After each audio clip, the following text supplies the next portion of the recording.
بسم اللہ الرحمن الرحیم۔ السلام علیکم۔ کرتارپور راہداری کی افتتاحی تقریب جو ہر لحاظ سے ایک بھرپور اور تاریخی حیثیت رکھنے والی تقریب تھی، اس کی کامیابی پر دنیا بھر سے آئی ہوئی سکھ برادری سرشار دکھائی دے رہی تھی۔ وہاں وزیر اعظم عمران خان صاحب کو ان کے بڑے ظرف کا کریڈٹ بھی ملتا رہا اور دوسری طرف ایک ریکارڈ مدت میں اتنے بڑے منصوبے کی تکمیل کا کریڈٹ بھی وہ لیتے رہے۔ لیکن اس موقع پر army chief general Qamar Javed Bajwa کی کمی بھی شدت سے محسوس کی گئی۔ وہاں سرحد پار سے آئے ہوئے سکھ یاتری بھی ہاتھوں میں موبائل فون اٹھائے ان کے ساتھ سیلفی بنوانے کے لیے منتظر رہے اور انتظامیہ سے بار بار ان کی آمد کے بارے میں پوچھتے رہے۔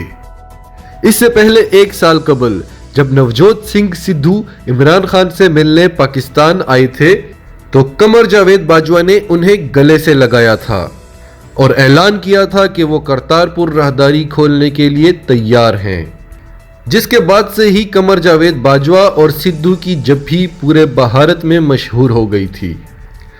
نوجوت سنگھ سدھو کرتارپور راہداری کی افتتاحی تقریب میں آمد سے پہلے اسلام آباد سے بار بار یہ پوچھتے رہے کہ کیا قمر جاوید باجوہ کرتارپور راہداری کی افتتاحی تقریب میں شرکت کریں گے یا نہیں، تو حکومت پاکستان کی جانب سے انہیں جواب ملتا رہا کہ اس بارے میں ابھی کچھ نہیں کہا جا سکتا۔